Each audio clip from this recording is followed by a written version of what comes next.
What is CARLUEX AIR and how is it different from any other wireless Android Auto and wireless CarPlay adapters? Welcome back to the channel, everyone. I'm Dimitri, this is ValueCars Australia, and this is the channel of auto gear reviews, depending on which one you're watching right now.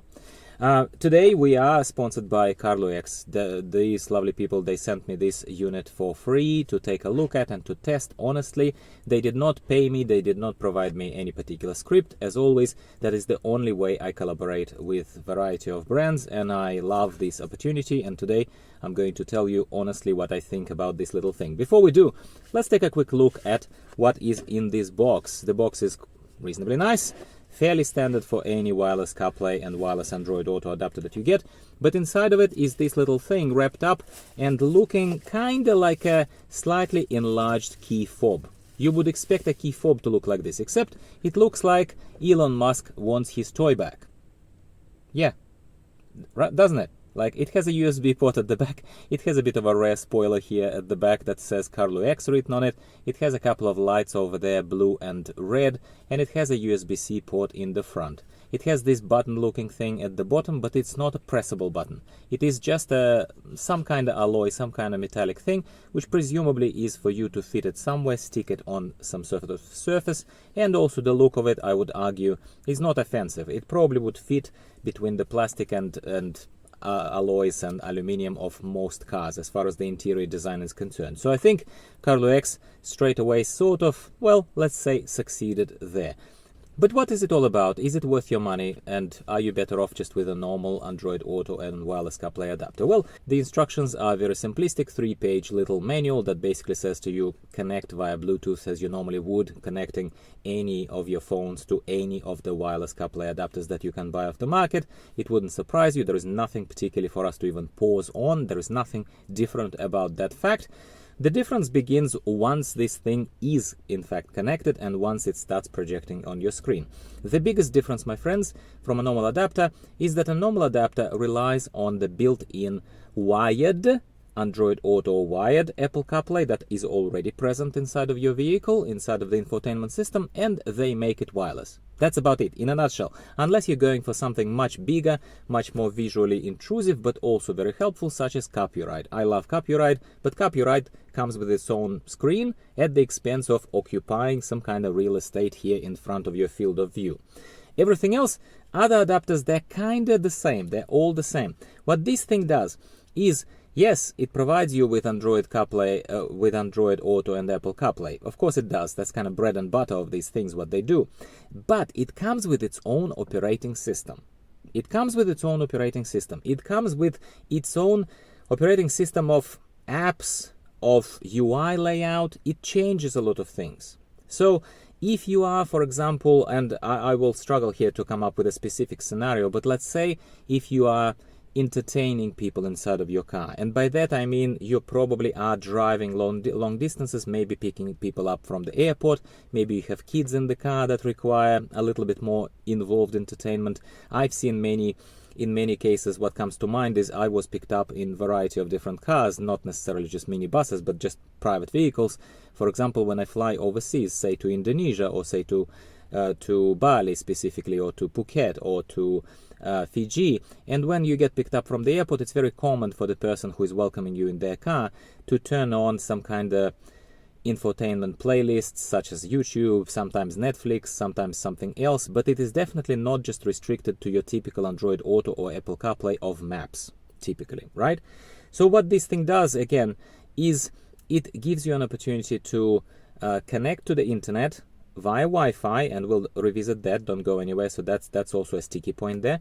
And then once you're connected, you can modify the UI up to your own discretion, kind of how you would do. You can add apps such as Netflix, such as YouTube, such as any other app that really it offers you.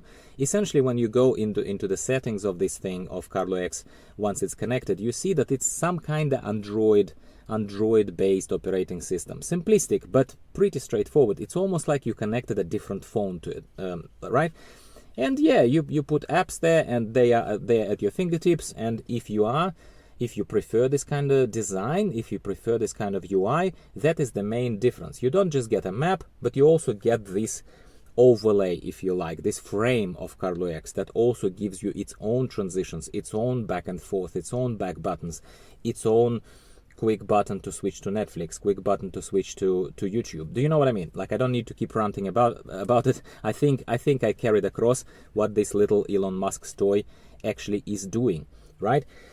And that's about it. My main sticky point, the only sticky point that I have about this, and as I'm always honest with you and I have to tell you what you're getting yourself into, because you're like, oh, wonderful, much better than a wireless adapter then. Well, for some people maybe. But what I personally didn't like was that with a normal wireless Carplay adapter, whether it's Carpuride, whether it's SkyLink, whether it's OTTOCAST, whether it's Beniza, and you name it, there are lots of them, right? You pair it once via Bluetooth and you're done. You walk into the car, you sit in the car, your CarPlay, Apple CarPlay, Android Auto, whatever, comes up on your screen. For me, it's typically maps. For you, it might be still apps, because you have access to apps. It's not like you don't have access to apps, right? I appreciate that, right? Here, however, in order for that to happen, you need to also connect it to Wi-Fi, right? And you need to connect it to Wi-Fi. How? It's not like you're sitting here by your house and connect the thing only while my Wi-Fi router right now, as I'm parked outside of my house, can reach this thing. No, your only option is to also open the hotspot on your phone. So you are Bluetooth connected to this thing, and you need to run a hotspot on your phone to connect to this thing as well, so that these people in your car can watch Netflix, can watch YouTube, can watch that kind of stuff. That is the main thing. If you don't want to do it, if your phone disconnects for some reason, if you're bothered by that kind of stuff, by this double dipping, double tapping that you need to do on your phone in order to make this work, then it seems like too much trouble. To me, for a personal private kind of owner who doesn't have those specific infotainment of kids or passengers, whoever I'm driving from the airport or wherever it is. Like, I hope I came up with a good enough specific yet specific and practical example for you of when this might be used. Yeah, Dimitri, think about it. There isn't, at least not in Australia, at least not at the tail end of December 2023, because anything else that's remotely as good, remotely as off-roady as Tank 300. And that's it. That's all there is to say about CARLUEX. I'm grateful to the company for providing this test unit. Otherwise, I can't say anything bad about it. It's a solid enough thing. It's designed in a fun little way, and I can see, as I shared with you today, you can see a use case for it. But for a day-to-day use, for someone to hop into the car and get your maps very quickly displayed and drive off and off you go, I think this extra tap of having to connect Bluetooth and Wi-Fi is definitely not something I personally would be doing. Let me know if I'm missing something, because often I am. What do you think? What am I not seeing about this? Do you think that, so for example, have you researched CARLUEX?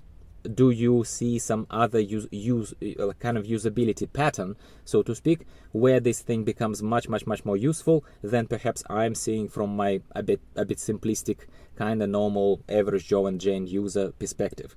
Do let me know. I'm very interested in this, because it certainly is an innovative product. I'm going to give them that finally. Yeah, all the links, as always, to the product are provided in the description of this video. I always appreciate your likes and your subscriptions, because you show me your support this way. And welcome your questions. We don't have to agree on my conclusions of certain products or cars for that matter, but as long as we remain mutually respectful, I welcome anyone's opinion anytime. See you later. Thanks for tuning in. Goodbye for now.